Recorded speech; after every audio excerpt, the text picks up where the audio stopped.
नमस्कार मंडळी, कसे आहात तुम्ही सर्वजण? मजेत ना? स्वागत आहे माझ्या छोट्याशा ब्लॉगमध्ये. तर आज आहे ना, अशीच रानामध्ये गेले होते, तर म्हटलं इतके छान फुलं दिसत होते, यांचा व्हिडिओ तर बनता आहे.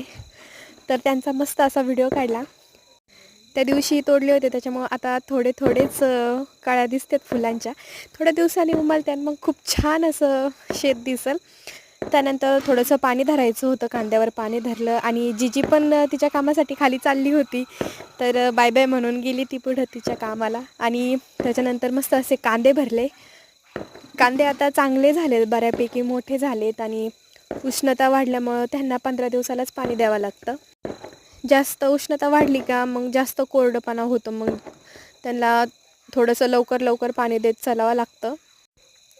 आपले गोट पण खूप छान झालेत.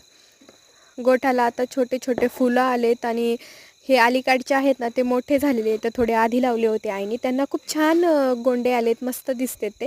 आणि पलीकडचे थोडेसे लेट झाले लावायला, त्यामुळे त्यांना छोटेसेच गोंडे दिसू राहिलेत. आणि हे फुलं खूपच छान आहेत, मला तर काही त्यांना कॅप्चरच करू वाटते कव्हर पण. आणि हा दुसऱ्या चुलतीचा वालवड आहे, त्याला थोडासा रोग पण पडला आहे आणि तो आता संपायलाच आलेला आहे. त्याला खूप साऱ्या शेंगा आहेत, एक तोडा होईल आणि संपून जाईन. आणि तुम्हाला जगातलं सगळ्यात मोठं आणि भारी असं घर बघायचं आहे का? चला मी दाखवते तुम्हाला. हे घर पक्ष्यांचं स्वतः बनवलेलं आहे का नाही मस्त? चला बाय.